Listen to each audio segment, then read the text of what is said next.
Hey guys, what up? It's Megan. It's been, oh my god, that watch tan. I'm so tan. But no, hi. It's been a hot minute since I've posted a video or I've done really anything on YouTube. I literally worked 48 hours, I think a week or so ago. I've been working, I've been sleeping a lot, as you can see, I literally just put on makeup like an hour ago. Like, not even an hour ago. Like, it's literally 1:14 and today is one of my days off, so here I am. And I wanted to go over with this story time of I worked with a psychopath and I got a guy to quit. So I got a guy to quit. I also worked with a psychopath. And I'm not saying psychopath in the sense of Tana Mojo says psychopath. I mean it, this guy was a legitimate, like, stab you, shoot you at work type of guy. So, let's begin, shall we? So basically, every year we get a bunch of new guards. And they're alright, a lot of them are alright. But some of them are a little weird. And, weird. I say that loosely. So, there was this guy, his name was Ian, and I'm not going to use his last name, but his real name was Ian, and it matters that his real name was Ian for all context purposes, and, you'll understand why when I get to it. So Ian, he refused to go by the name Ian, first of all. His name was, on his name tag, Kal-El. Kal-El, for those of you who don't know what that is Superman's name, I think, on Krypton. He wanted to go by Superman, but HR wouldn't let him because he was a full-grown ass man. That's why. And just, he literally, if you called him Ian, if you called him by his real name, like Ian, like I said, he would get in your face and he would snap at you no matter what your gender was, no matter, like, if you were in charge of him or what. He would get in your face and he would snap at you. So that was always fun. How do I physically describe this guy? Oh my god. Okay, so Ian had hair down to his ass, and he was a scrawny, weird-looking person. He looked like Lemmy from Motorhead. But if Lemmy from Motorhead had something wrong there, you know? And so, basically, everyone had had a run-in with this guy. Everyone had him tell them, that they either did their job wrong, or that they were doing something wrong, or something else, and it was always just like something was wrong. And his issue is that he interrupted everyone, and I mean everyone. No matter what your conversation was, he would always interrupt. And, like, if you don't know me, I love Star Wars, I love Marvel, I love everything nerdy. Like, that is my life. Like, I love nerdy shit. Because, well, I'm a giant nerd. And, he would interrupt it. You know those people who can make everything you love seem not fun anymore? That was him. He would always ruin it, and it was awful. So, here are my run-ins with the guy. And here is how it all began. So there's this really hot guy from the Czech Republic that works with us. He's my age. He is like 6 foot something. Beautifully built. Oh my god. He's like chiseled out of marble. Ugh. Drool. He's just like, you look at him and you're like, fuck. Like, he's just, ugh. So one day we were on a lightning delay and we had to make a perimeter across a thing. So I wander over to where he is and I'm like, hey, and then Superman interrupts me and starts talking to him about why his name is Kal-El on his name tag. And I'm just like, what the hell? And Rahim, who is a J1 is the program where we get a bunch of people from foreign countries and they come in and work with us. They're really good people this year. In the past, they weren't that great because they hated us, even though we were really nice to them. We still don't understand that. But anyway, so Rahim looks at me and goes, he's Jamaican, and so I'm going to try my best to do this accent here. He goes, you did not come over here to talk to me, did you? And I go, nope. He goes, you came over here for him. And he looks over at the guy from the Czech Republic, and I said, yep. And he goes, silly girl. And Raheem's like my age, so it was just really funny. Also, let me turn my fan on real quick. And so, basically, Superman blocked me. And I'm just like, thought Superman was supposed to help people. Apparently not. And so, throughout this entire conversation, I'm just trying to talk, and he literally, like, tells me my opinion on Star Wars movies is wrong, even though that's my opinion. An opinion, something you're allowed to have. And at that point, I was just like, I'm done. I tap out. I give up. And the entire time, the guy from the Czech Republic is looking at me like, is this guy okay? Like, what the fuck? And I'm just like, oh, God. And so I ended up getting to walk out of work with him, and it was really cool, and he teaches me a new word in Czech every time he sees me, and we giggle and we flirt a lot, so it's fun. Anyway, next story. So he comes in to work after we're done closing, and apparently we had cross-training. Cross-training is where you can learn how to work a zone that you weren't trained on. And he was talking to my bitch, Angela from Safety. I love that bitch. Shout out to you. And he was like, yeah, I've been working my second job. You know, all this other shit. And I just say, because you know when people complain about how they're so tired and how they have another job or whatever, and I just go, and you go, then why are you here? Like, I was just, you know, then why are you here? He goes, because I'm going to get Zone 2 cross-trained. Like, he snaps at me. And by the way, this guy's voice, for context, for those of you who know what Futurama is, he sounds like Professor Zoidberg. And so, yeah. And I go, and so finally I'd had enough with being nice to this guy, and he goes, and he had snapped at me, and I go, okay, Ian. And he goes, it's Kal-El. And I said, it's Ian, but whatever. And then I immediately got my backpack and I sprinted out of there because I did not want to get shot. And so finally it comes down to this. So it was a day where I was in the same zone as him, and we were both like on different rotations, thank God. But one of my things, I had to dispatch a slide next to him, or next to me, because they couldn't see where he was dispatching, and this guy wouldn't dispatch. He would not tell me when the yellow slide was good. And so finally, it gets to the point where I yell. I go over this waterfall that's in front of the thing, and I go, are you gonna do your job and tell me if Big Yellow's good or what?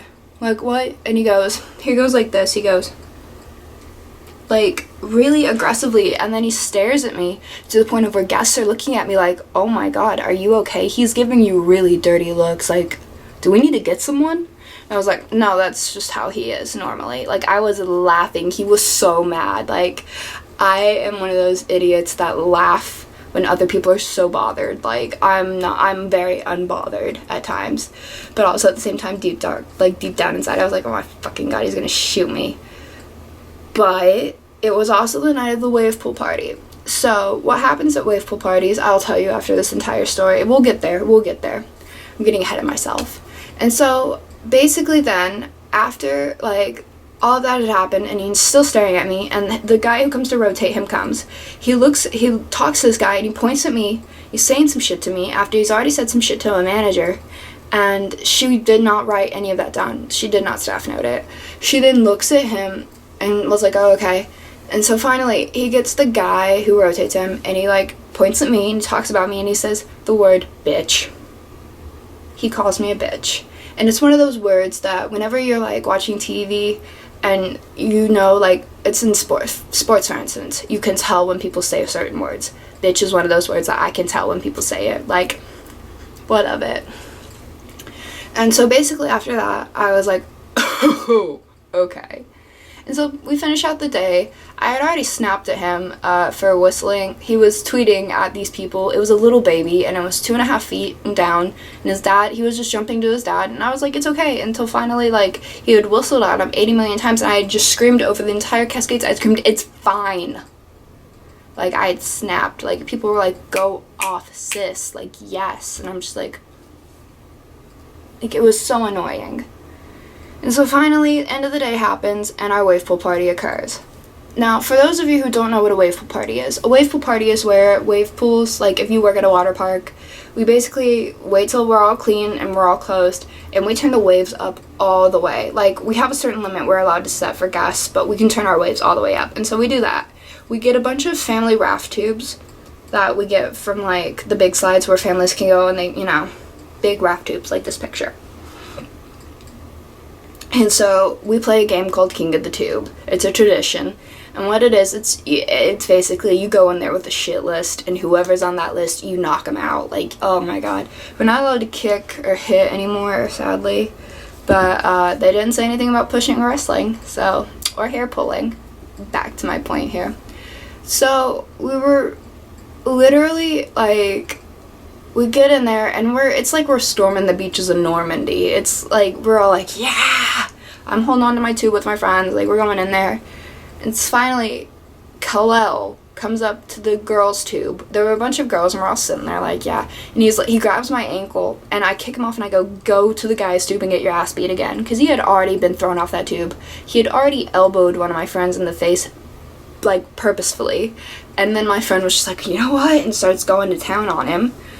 And so he comes to our tube and we go get your ass beat at the boys' tube because that's clearly where you belong. That's where you're getting your ass beat.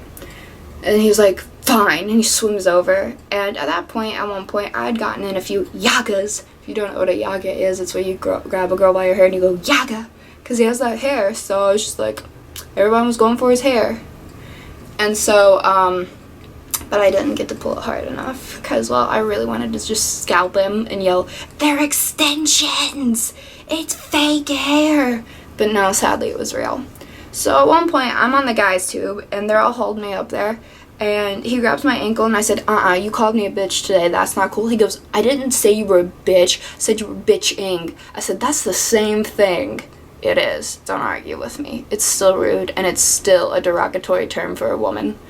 You're allowed to call women bitches. Like, when you're a best friend with a girl, you're like, hey, that's my bitch. Like, yeah, you know, you're allowed to say that, but you're not allowed to be negative about it. Okay? Okay, cool. And so, he literally was like, no, it's not. And I kicked him again, because he kept trying to grab my ankle, and I kicked him, and I said, get out of here with that weak shit. Like, And then finally he said, fuck this job. And he storms out of the entire wave pool and leaves. Meanwhile, my boss, one of my legitimate, yellow polo bosses, yellow polos are on the top, orange t-shirts. That's how my boss management thing goes. She's up on the back wall of our wave pool, cracking the hell up watching this. And he storms off, and we have never seen him since. And everyone was like, holy shit, he quit. Like, Megan got him to quit. And I'm just like... And then we have not seen him again. But either that or he got fired. We don't know yet. But I think he quit or he got fired. Either one, he quit because of me or he just got fired. Because, well, here are some reasons that we learned that he may have gotten fired. He was begging people for money, even though he had money. And he would literally, go to Five Guys after work. And here are some things we learned. His wife is 51 years old, weighs 380 pounds. I repeat, his wife is 51, 380 pounds, and they live not in a van down by the river, they live in a tent. Because apparently there's a bear on his camper. What? Oh my god. Apparently he had also been trying to get this job for 3 years. Lifeguarding. A job for 3 years. And no one would let him have it until this year one of my friends who hired him then realized he had made a huge mistake by hiring him. And I was just like, oh my god. And no one wanted to be this guy's partner and gid or anything because of how bad he smelled. He didn't shower. He didn't wash his guard uniform. He smelled awful. Because he lived in a tent with his 380-pound wife. He had made several comments to girls about how they were wrong about everything. He, joking about King of the Tube or whatever, my friend Bailey, who, shouts out to Bailey, doesn't know I have this channel, but still. He literally made a comment to her about, how he was gonna win King of the Tube or whatever. And she goes, I don't think you can, get me off the tube or whatever, because she's always, our queen of the tube, literally. She's awesome. And he was like, well, my wife's 380 pounds, so I think I can take you.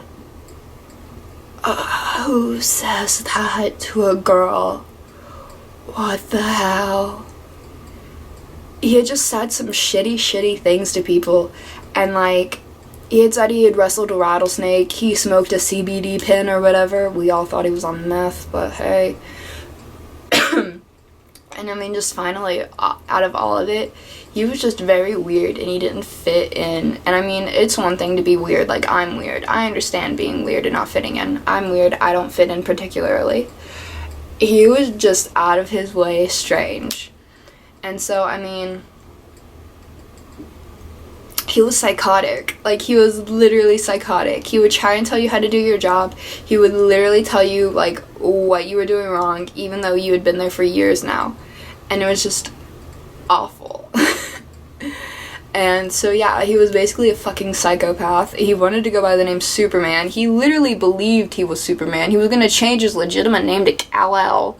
And on top of that, he was going to become a Jedi through the Universal Life Church. Like, he was going to become a Jedi for $8. And I'm like, well, what about your wife? I'm pretty sure that, like, goes against the whole Jedi thing of attachment. Because I know my shit. And he was like, no, that's not right. And I'm like, okay.